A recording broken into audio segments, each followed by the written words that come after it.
Look at him, the strong, silent type. I think he's just weak. Come on, say something, unless you're afraid.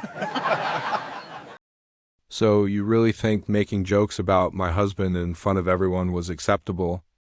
Just because you own the room and people laugh when you speak? I laughed nervously at first because I hoped it would stop there, that it wouldn't turn into something uglier. But it stopped being a joke the moment you pointed at him while he was standing quietly beside me, clearly out of his comfort zone. You invited him here knowing exactly how different his world is from yours, and you seemed to enjoy reminding him of that difference. I tried to change the subject, tried to pull him away, tried to smile through the embarrassment because I didn't want a scene, but you didn't notice my discomfort. You were too busy enjoying the sound of your own voice and the attention it brought you. When you asked him what he does for a living and then repeated it louder for others to hear, something in the room shifted. People laughed, but it was the kind of laughter that comes from fear and habit, not genuine amusement. He stood there calmly, but I could feel his body tense beside me like he was holding back years of restraint. You mistook his silence for weakness and decided to push further, talking about success and status as if they were weapons. You said some people were meant to fix engines while others were meant to run companies, and you smiled so proudly after saying it, I wanted to disappear into the floor. I knew how hard he worked, how much dignity he carried quietly every single day.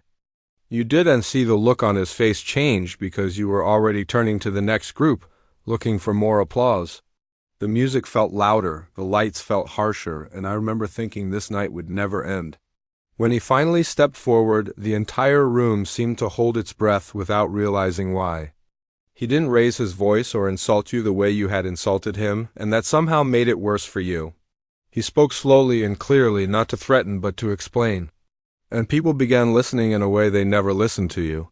He talked about respect, about work done with honesty, about building something real instead of borrowing prestige. You tried to laugh it off at first, but your laughter fell flat because the room had quietly changed sides. When he mentioned the projects you failed at and the ideas you took credit for, I saw the color drain from your face. You told him he had no right to speak at your event, but he simply reminded you it was my invitation too. Others began nodding. Not loudly, not bravely, but just enough to show they had been waiting for someone else to speak first. I felt this strange mix of fear and pride as I watched the man I loved stand taller than anyone else in that room. You tried to regain control by threatening consequences, but threats sound empty when no one believes in them anymore.